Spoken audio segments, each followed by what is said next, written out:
नमस्कार दोस्तों, स्वागत है आपका मेरे चैनल इन्फॉर्मेशन अड्डा पे। जहाँ पे रोज़ करंट अफेयर्स और राजनीति विज्ञान से संबंधित टॉपिक्स से जुड़ी वीडियो आती हैं। तो चलिए शुरू करते हैं। शुरू करने से पहले आज आपको हम टॉपिक बता दें। तो जो आज का हमारा टॉपिक है यह है अरस्तु का संपत्ति संबंधी विचार। अरस्तु जी ने संपत्ति से संबंधित अपने क्या विचार रखे या अपने क्या विचार दिए। ये क्वेश्चन भी परीक्षा के लिहाज से काफ़ी महत्वपूर्ण है। ये क्वेश्चन भी परीक्षा में बहुत बार पूछा जाता है। तो चलिए शुरू करते हैं बिना देर किए। अरस्तु के संपत्ति संबंधी विचार। अरस्तु के लिए संपत्ति राज्य के प्रयोग में लाए जाने वाले साधनों का नाम है। तो अरस्तु जी का यहाँ पर कहना है कि जो संपत्ति है वह राज्य में प्रयोग लाए जाने वाले साधनों का नाम है। साधनों के नाम से वो उसे पुकारते हैं। तो व्यक्तिगत रूप में यह परिवार की आधारशिला है। तो यहाँ पर अरस्तु जी संपत्ति को परिवार की आधारशिला बता रहे हैं।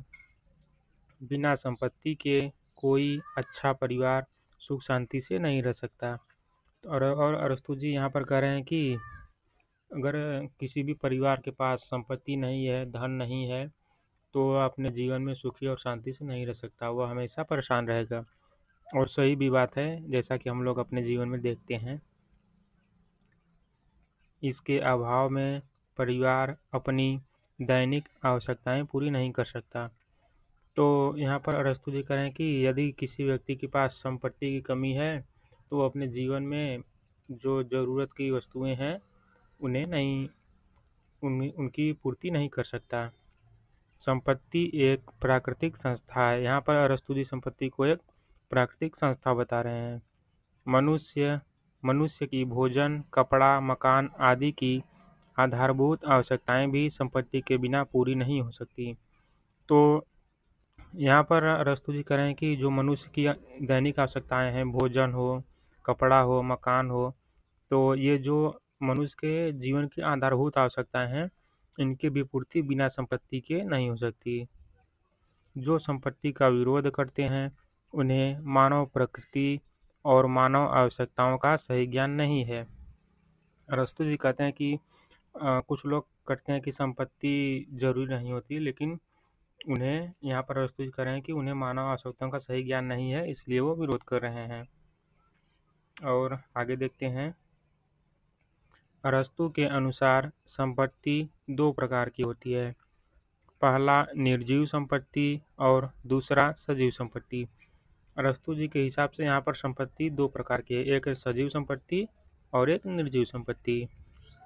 तो देख लेते हैं दोनों क्या हैं। निर्जीव संपत्ति का अर्थ धन, सोना, चांदी, मकान, खेत आदि से होता है। तो यहाँ पर अरस्तु जी जो निर्जीव संपत्ति कह रहे हैं वो धन को कह रहे हैं, सोना को कह रहे हैं, चांदी को कह रहे हैं, मकान को कह रहे हैं और खेत को कह रहे हैं। इन सभी को अरस्तु जी निर्जीव संपत्ति कह रहे हैं। और सजीव संपत्ति में दास, सेवक, पशु आदि आते हैं। देखिए यहाँ पर अरस्तु जी ने दास को संपत्ति माना है। यह ध्यान रखने वाली बात है। तो यहाँ पर देख लिया हमने कि सजीव संपत्ति में अरस्तु जी ने इन सब चीज़ों को रखा है। दोनों प्रकार की संपत्ति परिवार के लिए आवश्यक होती है। अरस्तु मध्यमार्गी दार्शनिक होने के कारण संपत्ति के संबंध में भी मध्यम मार्ग का अनुसरण करते हैं। वह एक ओर व्यक्तिगत संपत्ति का समर्थन करता है और वहीं दूसरी ओर अत्यधिक संपत्ति का घोर विरोधी है। तो अरस्तु जी का कहना है कि संपत्ति हमारे पास एक हिसाब से रहनी चाहिए, क्योंकि ये अत्यधिक संपत्ति का विरोध करते हैं।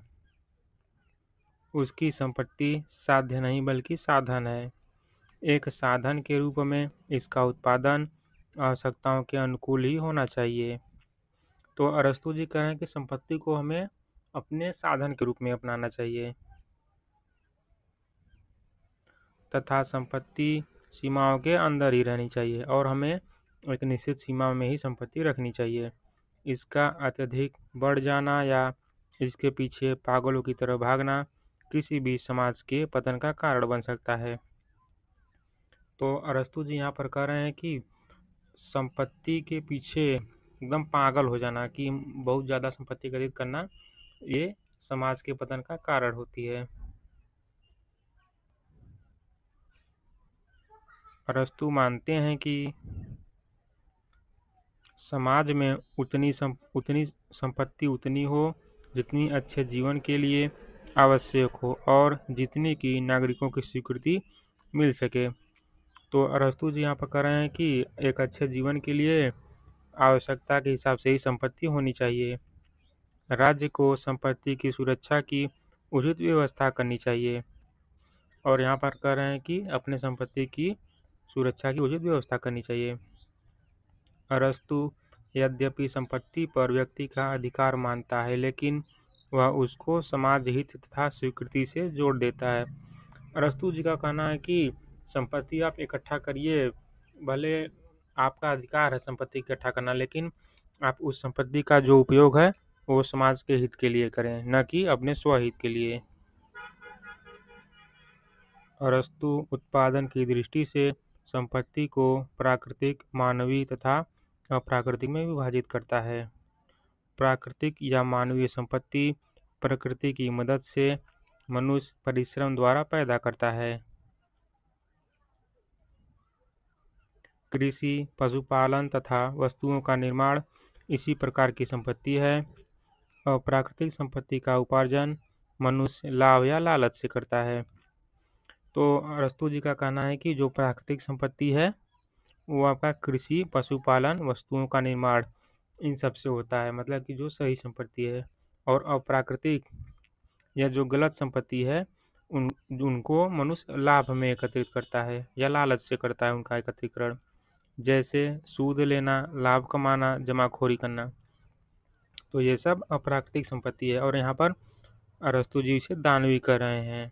अरस्तु के अनुसार यह संपत्ति दानवी है। तो अरस्तु जी का कहना है कि ये सब दानवी संपत्ति है जो लालच में एकत्रित की गई हैं। इस प्रकार की संपत्ति का आधार लालच है तथा हम इस कमजोरी और गरीबी का लाभ उठाकर ही धन कमाते हैं। वह कहता है सूद लेना धन कमाने का सबसे घृणित उपाय है। यहाँ पर अरस्तु जी कहते हैं कि जो सूद लेना है वो धन कमाने का सबसे घृणित उपाय है। अरस्तु का विचार है कि संपत्ति केवल मानवीय और प्राकृतिक ढंग से ही बनानी चाहिए, न कि गलत तरीके से। और यहाँ पर अरस्तु जी कह रहे हैं कि संपत्ति को हमें प्राकृतिक तरीके से संपत्ति का उपार्जन करना चाहिए, न कि गलत तरीके से। गलत कामों से या गलत उपायों से धन कमाना अच्छा नहीं है। यहाँ पर अरस्तु जी कह रहे हैं कि गलत तरीकों से धन कमाना अच्छी बात नहीं है।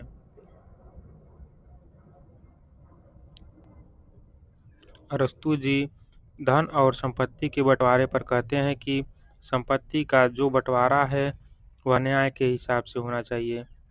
और अरस्तु जी संपत्ति के बंटवारे को न्याय के हिसाब से बांटने की बात करते हैं। यहाँ पर न्याय से मतलब यह है कि ज़्यादा से ज़्यादा लोगों को हितों की प्राप्ति से है। तो अरस्तु जी का कहना है कि संपत्ति को इस प्रकार से बांटे कि ज़्यादा से ज़्यादा लोगों का उसमें हित हो। संपत्ति के लेन देन में समझदारी से काम लेना चाहिए। मजदूरी के हिसाब से ही किसी भी वस्तु का दर रखना चाहिए, न कि इससे ज़्यादा। और अरस्तु जी का कहना है कि जैसे कि संपत्ति का, वस्तु का जो दर है वो मजदूरी के हिसाब से रखना चाहिए, जितना भाई लागत लगा हो, न कि उससे बढ़ा चढ़ा कर लेना चाहिए। लेन देन में समझौता या मध्यस्थता गलत बात है। और अरस्तु जी यहाँ पर कह रहे हैं कि लेन देन में किसी भी प्रकार का समझौता नहीं होना चाहिए। जो आपका हिस्सा है, जो आपका बन रहा है, आप वही लें। अरस्तु जी का यह मानना था कि किसी भी संपत्ति का सार्वजनिक रूप से स्वामित्व करना समाज में संघर्षों का कारण बनती है। और यहाँ पर अरस्तु जी किसी भी संपत्ति को सभी के स्वामित्व में यदि कर दिया जाए तो वो समाज में संघर्ष को पैदा करती है, ऐसा बता रहे हैं। यही कारण है कि वह संपत्ति के निजी अधिकार का तथा उसके सार्वजनिक उपयोग के समर्थन में थे। और इसीलिए अरस्तू जी कहते थे कि संपत्ति पर निजी अधिकार होना चाहिए, लेकिन अधिकार तो निजी हो लेकिन उसका उपयोग जो है वो सार्वजनिक हो। ऐसा अरस्तू जी का मानना था, क्योंकि संपत्ति का निजी स्वामित्व उत्पादन में बढ़ोतरी करता है। और यदि निजी संपत्ति है तो जिसकी संपत्ति रहेगी वो वस्तुओं के उत्पादन में, उसके गुणात्मकता में सुधार करेगा और उस उत्पादन की बढ़ोतरी करेगा। इससे नैतिकता में विकास तथा गुणात्मकता में वृद्धि होती है। देखिए यहाँ पर आ गया गुणात्मकता में वृद्धि। निजी संपत्ति एक ऐसा दर्पण है जिसमें व्यक्तित्व की छाप दिखलाई पड़ती है। तो सही बात है कि जैसे कोई निजी संपत्ति है तो उसमें खुद की निजी चीज़ को लोग अच्छे से अच्छा बनाते हैं, तो इससे पता चलता है कि इन्होंने इसको अच्छा बनाया है। और अरस्तू जी निजी स्वामित्व रहते हुए भी संपत्ति को समाज कल्याण के नज़रिए से सीमांकित करना चाहते हैं। तो अंत में अरस्तू जी मुख्य रूप से यही बात फिर से दोहराते हैं कि संपत्ति भले ही निजी हो, लेकिन उस संपत्ति का जो उपयोग है, जो सही मतलब कि संपत्ति का सदुपयोग है, वो समाज के हित के लिए ही करना चाहिए। तो वीडियो देखने के लिए धन्यवाद दोस्तों। यदि आप मेरे चैनल पर नए हैं तो मेरे चैनल को सब्सक्राइब कर दीजिए, ताकि मेरे चैनल पर आने वाली वीडियो का नोटिफिकेशन सबसे पहले आपके पास पहुँचे। और वीडियो यदि पसंद आया हो तो वीडियो को लाइक भी कर दीजिए तथा अपने दोस्तों में शेयर भी कर दीजिए, जिससे उनको भी वीडियो की जानकारी मिलती रहे। तो धन्यवाद दोस्तों, फिर मिलेंगे किसी नए वीडियो में किसी नए टॉपिक के साथ। तब तक के लिए नमस्कार।